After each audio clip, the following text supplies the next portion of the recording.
देखो स्टूडेंट्स, आज जो है अब हम अगला एग्जांपल करेंगे एक्सरसाइज 1.3 का एग्जांपल नंबर 6। ठीक है, तो देखो ये जो है इस एक्सरसाइज में हमको क्या करना है कि रैशनल और रैशनल नंबर की जो डेफिनेशन है वो हम एक तरीके से नए तरीके से जो है उसको डिफाइन करेंगे, किसको, रैशनल नंबर और इरेशनल नंबर को। ठीक है, तो वो उसको डिफाइन करने के लिए पहले हमको कुछ एग्जांपल्स जो है वो समझने हैं। ठीक है, जो कि आपके बुक्स में भी दी हुई है। तो मैंने कल उस दिन जो है एग्जांपल नंबर 5 जो है वो आपको समझाया था।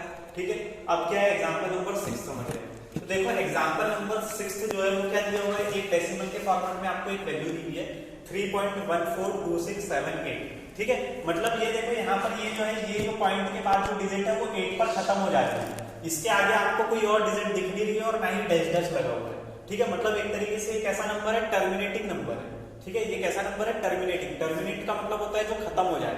ठीक है, ऐसा, और नॉन टर्मिनेटिंग का मतलब होता है जिसका एंड नहीं हुआ है। ठीक है, तो ये एक तरीके से कैसा नंबर है, टर्मिनेटिंग नंबर है और नॉन रिकरिंग है।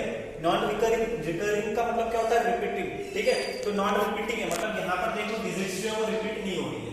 ठीक है, तो ये जो नंबर है इसको हमको क्या करना है, रैशनल नंबर के फॉर्मेट में लिखना है।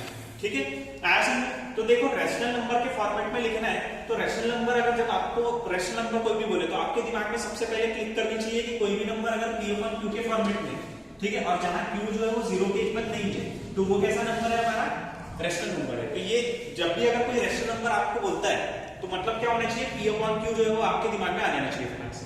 ठीक है, तो इसका मतलब क्या है कि हमको इस नंबर को भी क्या करना है, P/Q के फॉर्मेट में लिखना है, तभी ये हमारा क्या कहलाएगा, रैशनल नंबर कहलाएगा।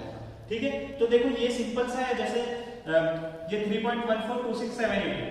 ठीक है, तो इसको अगर मैं P/Q के फॉर्मेट में लिखना चाहूं तो मैं इसको क्या लिख सकता हूं, 3142678 अपॉन 10 लाख हो जाएगा एक तरीके से। ठीक है, 10 लाख हो जाएगा। क्यों, क्योंकि देखो जैसे अगर 1/10 रहता है तो 1/10 को कैसे लिखते हैं, 0.1 लिख सकते, 0.1 लिखते हैं।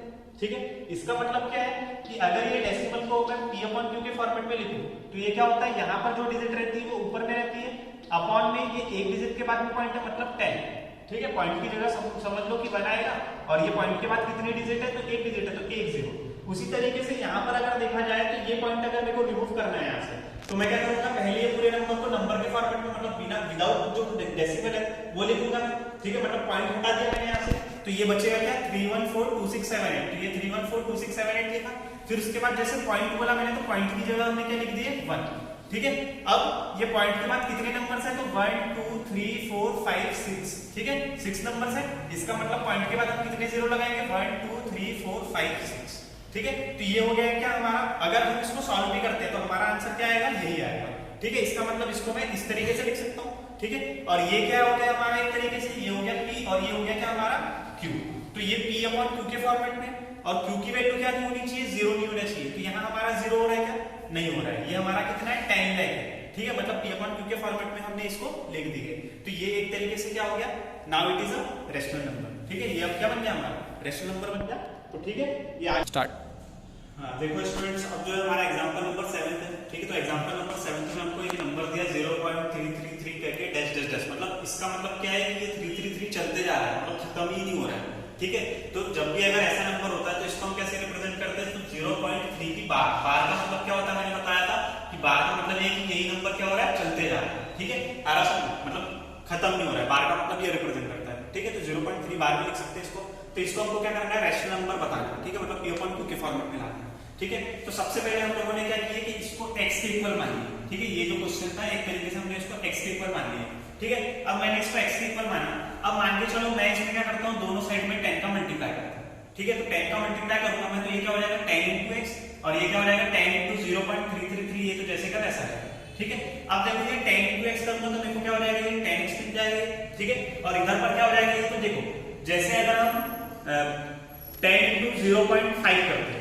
ठीक है, तो ये इसका मतलब क्या होता है, 10 का मतलब क्या होता है कि ये जो पॉइंट है वो कहां चले जाएगा, एक डिजिट के बाद चले जाएगा, मतलब ये क्या हो जाएगा 5 हो जाएगा। ठीक है, मतलब 5 के बाद में पॉइंट आएगा। ठीक है, या 55 हुआ सपोज है, तो ये जो है 0.55 था। ठीक है, तो ये क्या हो जाएगा, 10 का मल्टीप्लाई करने के बाद ये क्या होता है, ये जो पॉइंट है एक डिजिट के आगे शिफ्ट हो जाता है, तो ये क्या हो जाएगा 5.5 एक तरीके से।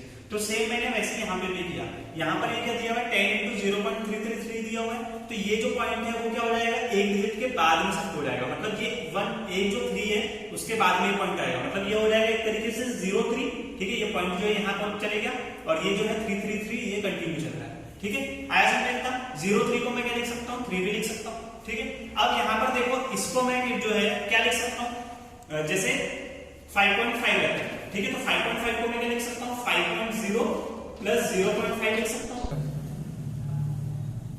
तो ये देखो ये 0 प्लस 5 क्या हो जाएगा 5, और ये 5 प्लस 0 भी क्या हो जाएगा 5, मतलब 5.5 आएगा। ठीक है, तो इसी को भी मैंने क्या कर रहा हूँ, ब्रेक कर रहा हूँ। ठीक है, इसको ब्रेक करने पर क्या लिख सकता हूँ मैं 3, मतलब ये वाली डिजिट प्लस इसको बाकी जो है क्या लिख सकता हूँ 0.33, मतलब ये दोनों को अगर मैं ऐड करूँ तो फिर क्या आएगा, यही मिलेगा।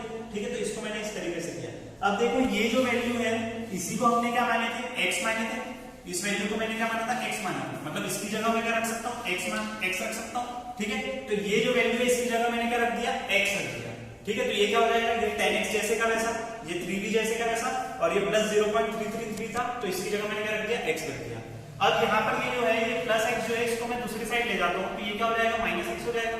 तो ये 10x minus x equals to क्या हो गया, 3 होगा। अब 10 में से ये 1x हो गया एक तरीके से, x के सामने कुछ नहीं मतलब 1, तो 10 में से 1 क्या तो कितना हो गया 9x, तो 9x बराबर क्या हो गया 3। ठीक है, अब ये जो 9 है x के साथ क्या है, मल्टीप्लिकेशन में दूसरी साइड जाएगा तो डिवाइड में आ जाएगा, तो x इक्वल्स टू क्या हो जाएगा 3/9। ये कटेगा 3 1 3 और 3 3 9, मतलब x की वैल्यू क्या होगी 1/3। ठीक है, तो आई होप ये आपको समझ में आ गया होगा।